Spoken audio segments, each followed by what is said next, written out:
안녕하세요.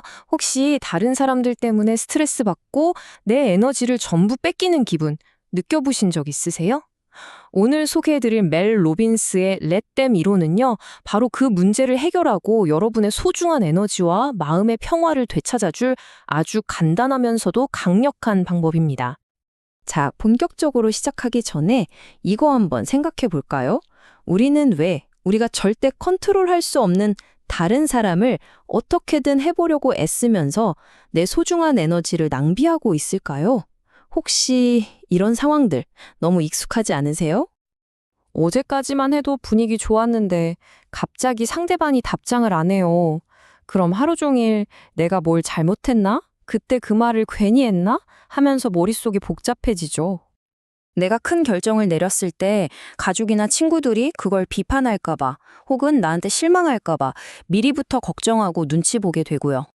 친했던 친구들이 나만 빼고 약속을 잡은 걸 알게 됐을 때, 와, 진짜 순식간에 거절당한 기분? 나만 혼자 덩그러니 남겨진 것 같은 소외감에 휩싸이죠. 이런 무력감 다들 한 번쯤 겪어보셨을 거예요. 자, 바로 이 지점에서 해결책의 첫 번째 단계가 나옵니다. 아주 간단하지만 정말 강력한 한마디. 바로 내버려 두자. 렛템입니다. 렛템 이론의 핵심은 정말 심플해요. 내가 어떻게 할 수 없는 것들 있잖아요. 다른 사람의 생각, 감정, 행동 같은 거요. 거기에 대한 집착을 그냥 의식적으로 탁 내려놓는 겁니다. 그리고 거기 쓰던 에너지를 오롯이 나한테, 내 삶에 다시 가져오는 거죠. 더 이상 다른 사람에게 반응하면서 살지 않겠다는 선언 같은 거예요. 이 이론을 만든 멜 로빈스도 직접 이걸 경험했대요. 친구들이 자기를 빼고 여행을 간 걸 알았을 때 처음엔 엄청 상처받았는데 그래, 그냥 내버려 두자 라고 생각하는 순간 감정의 소용돌이에서 한 발짝 딱 빠져나올 수 있었던 거죠. 그러고 나니 보이기 시작한 거예요. 아, 친구들은 그냥 자기들이 인생을 산 것뿐이고 거기에 내가 상처받을지 말지는 결국 내 선택이었구나 하고요. 그런데 말이죠. 이게 끝이 아닙니다. 내버려두는 것만으로는 사실 좀 부족하거든요. 여기서 이야기가 확 전환점을 맞이합니다. 만약에 내버려 두자에서 그냥 멈춰버리면 어떻게 될까요? 결국 당신은 그냥 수동적으로 모든 걸 방관하는 사람이 되고 오히려 더 고립될 수 있어요. 잠깐의 평화는 얻을지 몰라도 진짜 내 삶의 주도권을 되찾지는 못하는 거죠. 자, 이 표를 보시면 딱 감이 오실 거예요. 내버려 두기, 즉 렛댐은 다른 사람한테 맞춰져 있던 내 신경과 초점을 걷어들이는 단계예요. 그렇게 나를 위한 감정적 공간을 만드는 거죠. 그리고 내가 하기, 즉 렛미는 그 확보된 공간 안에서 그럼 나는 이제 뭘 할 거지? 하고 내 행동을 결정하면서 내 삶의 주도권을 되찾는 과정입니다.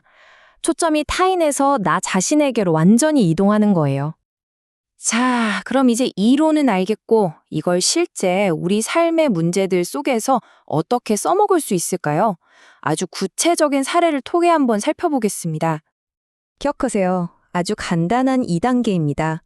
첫째, 내가 컨트롤할 수 없는 외부 요인들은 그냥 내버려 둔다. 둘째, 그렇게 해서 다시 찾은 내 에너지로 나는 뭘 할지 주체적으로 결정하고 행동한다. 이게 전부예요.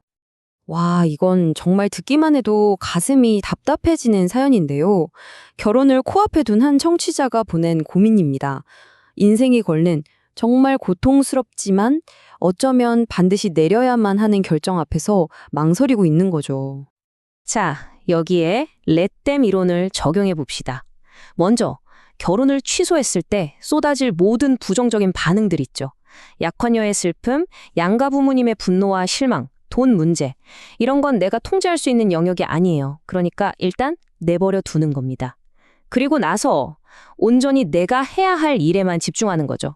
이 관계에 대한 내 진짜 감정이 솔직해지는 것, 내 미래를 위한 올바른 선택을 내리는 것, 그리고 그로 인한 어려운 대화를 피하지 않고 마주하는 것. 이게 바로 내 힘을 되찾는 과정입니다. 다른 사람을 변화시키고 싶을 때도 이건 똑같이 적용돼요. 예를 들어 건강을 전혀 챙기지 않는 남편에게 맨날 잔소리하고 재발금 하라고 애원하는 것, 이건 그냥 압박일 뿐이에요. 결과는 어떨까요? 상대방은 더 하기 싫어하고 저항하고 오히려 사이만 나빠지죠.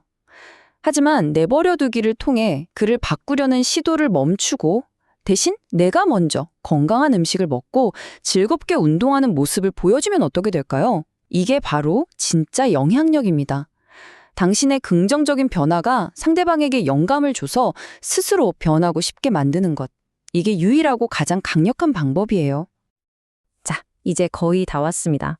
이 모든 이야기의 핵심 메시지를 아주 강력하고 멋진 비유로 정리해 드릴게요. 정말 기가 막힌 비유 아닌가요? 우리가 갑자기 비가 오거나 폭풍이 치는 걸 막을 수는 없잖아요. 우리가 할 수 있는 건 우산을 쓰거나 안전한 곳으로 피하거나 아니면 그냥 빗속에서 춤을 추는 것뿐이죠. 우리 인생의 다른 사람이나 여러 상황들도 다 이 날씨와 똑같다는 거예요. 바로 이게 오늘 이야기의 가장 중요한 단 하나의 핵심 문장입니다. 여러분의 진짜 힘은 외부 상황을 바꾸는 데 있는 게 아니에요. 바로 그 상황에 내가 어떻게 반응할지 그걸 선택하는 데 있다는 사실을 꼭 기억하세요. 그동안 다른 사람들 눈치 보내라, 그 사람들 기분 맞추느라 낭비했던 그 엄청난 에너지, 이제 온전히 여러분의 것이 됐습니다. 자, 이제 그 귀중한 에너지로 무엇을 하고 싶으세요? 어떤 멋진 삶을 만들어 가실 건가요? 이제 그 선택은 온전히 여러분의 것입니다.